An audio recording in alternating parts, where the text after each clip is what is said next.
Welcome back to the GSMC College Football Podcast. On today, Monday, April 21st, just talked a little bit about Nico Yamaleva, as well as the potential of automatic bids in the college football playoff.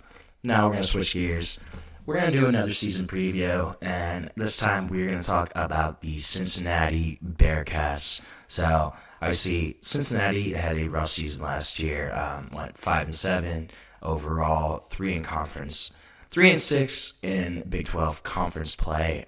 So not a great season. This is going to be year 3, I believe, under head coach Scott Satterfield, who took over after Luke Fickell left for Wisconsin. Going to be a couple key storylines here. So one of the big pieces is Cincinnati's completely revamping their special teams unit. Did not have great special teams last season, just across the board. So they're getting everybody out, bringing in new punter, new kicker, new returners, everything. Max Fletcher, he's going to take back over as the punter. He had 2023, he punted, but did not punt last season. So going to take back over there.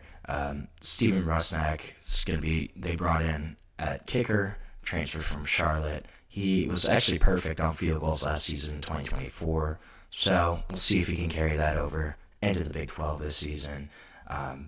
Kerry Coombs, he's gone, longtime coordinator there, so this can be a big change just overall on how that unit kind of works. Another place I'm looking at is their running back spots. So Corey Kiner's gone, had a couple hundred carries last season, big piece of that offense. So this is basically going to be open competition, though. Tawi Walker, who transferred in from Wisconsin, he is probably going to take the lead role, expected to kind of be the main back there. Chance Williams will also be in contention. And then there's Evan Pryor. Evan Pryor's really explosive player. Averaged 7.5 yards per carry last season. The only thing to look at with Pryor is he's really got a small frame, slight frame. So they kind of want to utilize him while still, giving him a decent workload, but not overloading him, not getting him hurt. That's going to be kind of interesting to see how they utilize Evan Pryor, because he obviously has the talent, has the ability to make some big plays, just explosive player for the Bearcats. He's going to be a guy that they're going to have to try to work around limitations, but when he's on the field, that's an exciting guy to watch.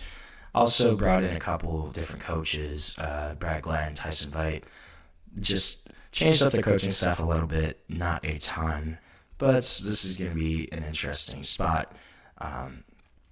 Restructuring their offensive line a little bit. So center Gavin Gerhardt, he's there. He's almost a coach for Cincinnati.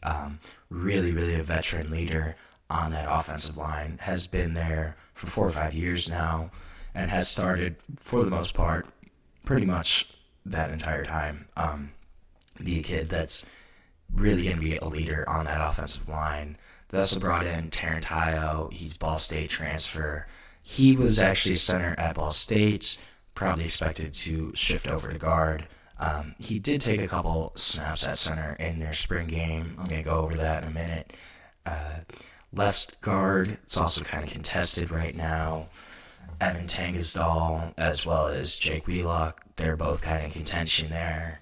DeAndre Buford, he's still in the mix at tackle as well. Had some struggles over the past season, but still a name to look at there.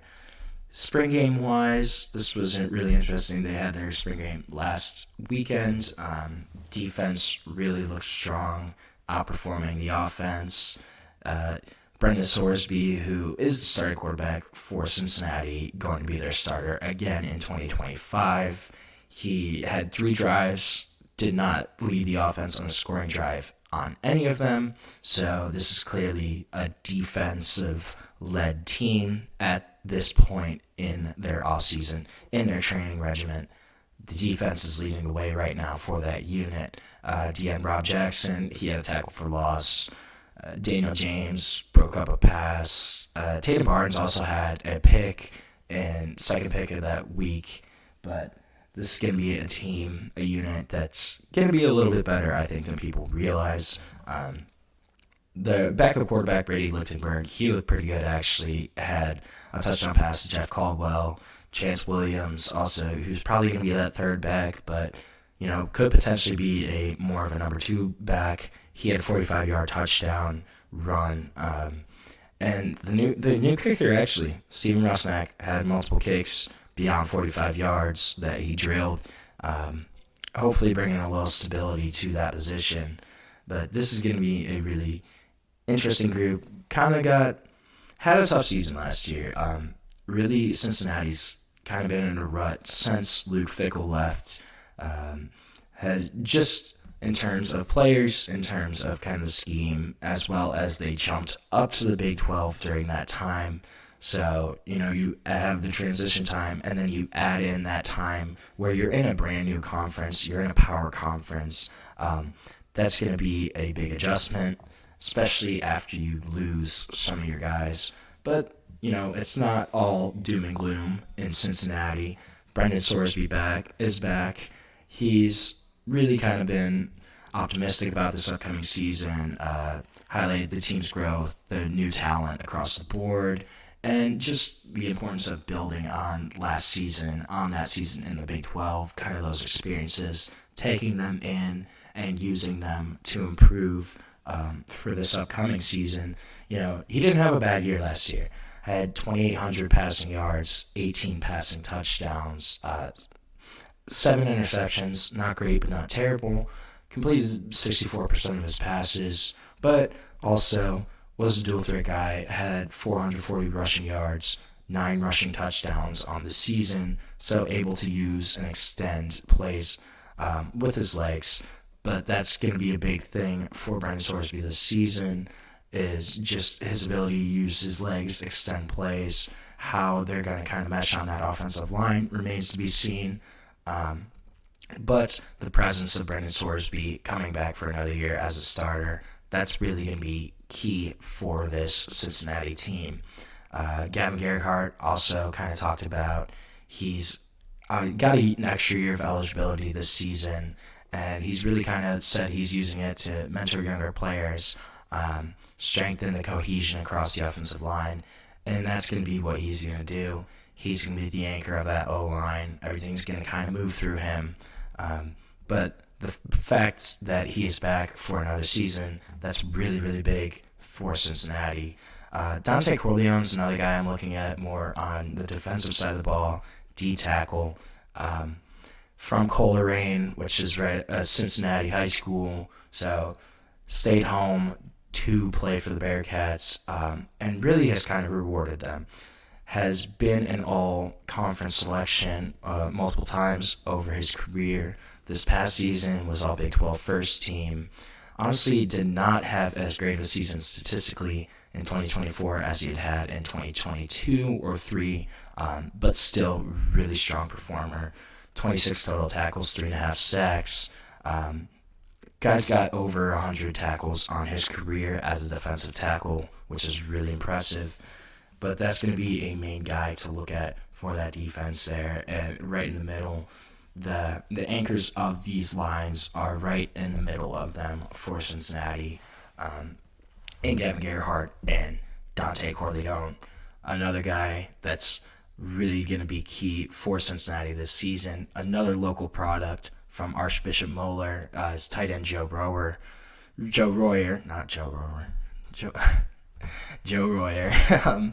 But Joe Royer going to come back again this season.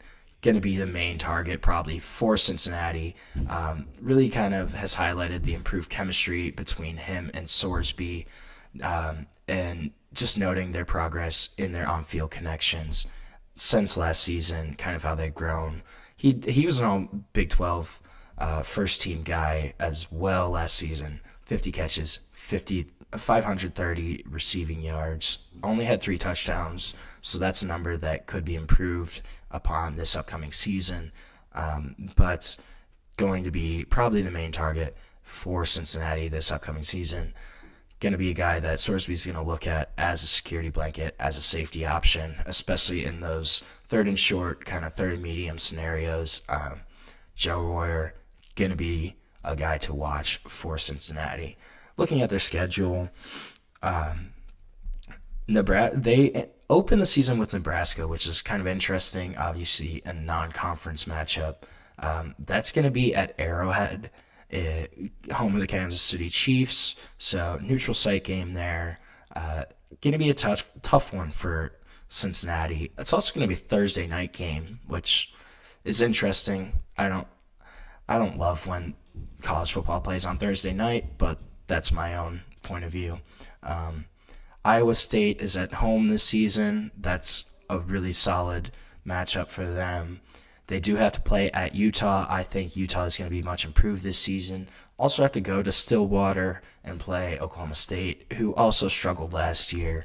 But I think Mike Gundy can right the ship there. Going to be much more competitive than they were this past season. They do have BYU at home, which that's really great for them. Struggled last season. BYU is going to be another contender for the Big 12 championship. I think they're going to have another really good year this upcoming season, but we'll see. And then TCU, they finish at TCU. TCU quietly won 9 games last season. Going to be better than people think. So this Cincinnati team, though, it's going to be another tough go for them, I think. The key here is try, I think, around 500, 7-5, potentially 8-4 if things kind of fall the right way. But I think that's probably going to be the ceiling for Cincinnati this season, is an 8-4 type season. But this is a team that, could improve and make a little bit more noise in the Big 12 than some people might think. So we're going to take another break on the show. When we come back, going to talk a little bit about Utah and the Utes and what's going on with their season. So we'll be back shortly on the GSMC College Football Podcast.